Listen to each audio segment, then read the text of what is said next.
Hey guys, today we're going to be looking at Omni eSkate's Supermoto style wheel. Stay tuned because this is going to be an epic video.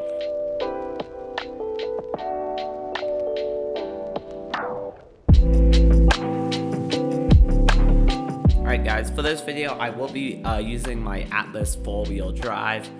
For the hubs, I am using the NH5 hubs, but the pulleys that do come with those will not fit the Atlas because they have a step down design. So I am using the stock Atlas pulleys that come with your board. They do surprisingly fit into the NH5 hubs.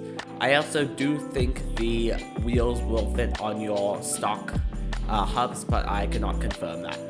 So for an entire set of the tires and also the inner tubes, it will come out to a total of $118, which is pretty expensive. If you take in mind, you will also have to buy the hubs if they don't fit your stock board hubs. So I would take that in mind while you're watching this video. These aren't exactly the best budget options for wheels, but they also aren't the most expensive. There are some wheels that are definitely way more expensive than this and could make these look like budget options. So if you've taken a look at these wheels, you've probably noticed they do have a Supermoto style tread pattern, and I love those about these wheels.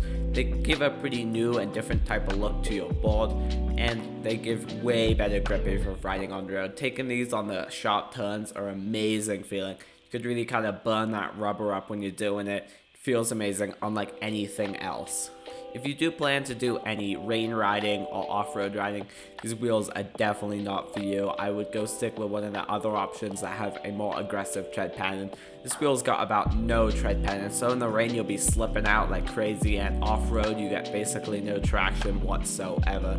These are basically 100% orientated to e-skate, on-road riding, on rougher terrains, where street wheels are not really the best options. If you are somebody who is looking to get into e-skate racing and don't want to spend about 5 to 10 grand on a Stooge race board or something along those lines, this is a great option to throw on your board and maybe put a couple foot straps on there, and you'll be good to go. Hit the track a couple times, see if you like it without putting in that big bank. These wheels have great grip going around the track, perform a lot better than you think they would.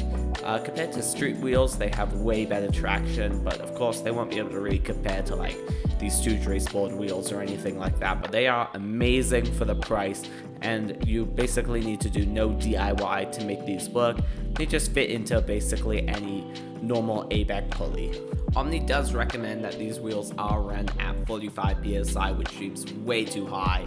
There's no way the tubes could handle that, and also it would be a very rough experience. I decided to run them at 30 to about 25 psi, and I found that was the sweet spot. You had a lot of good grip and traction while keeping a pretty smooth ride while still having good range. I was actually able to do quite a couple miles without digging into my range that much. For this entire recording session, I went down to only, I think, 45%, which is pretty impressive considering how small this board's battery is, and I'm running 4-wheel drive.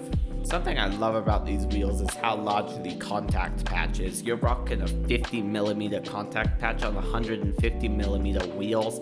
That's actually really impressive, especially for tubed wheels. These aren't even tubeless and you got that wide contact patch, so you're gonna get great stability. That's something I don't really love about pneumatic tires, is you normally have a pretty narrow contact patch, meaning you don't have great grip on turning and you just don't feel as stable. But these got way wider contact patch.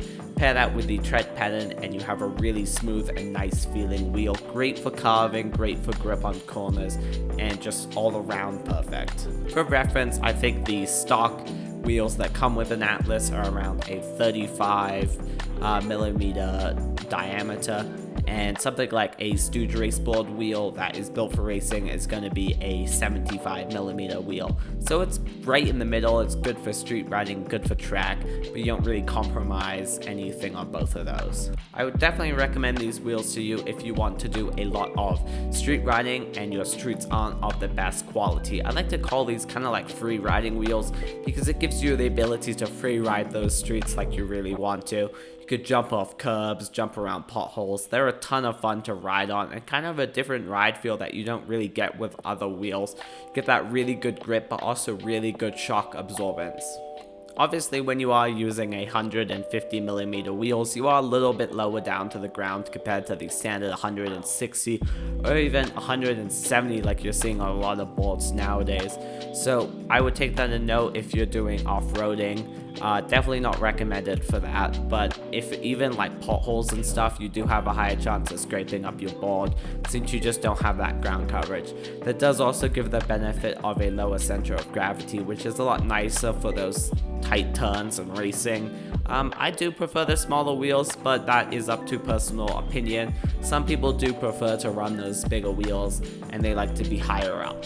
I hope you guys enjoyed this video. If you did, make sure to drop a like and subscribe since that really helps me grow the channel and make more amazing videos like this.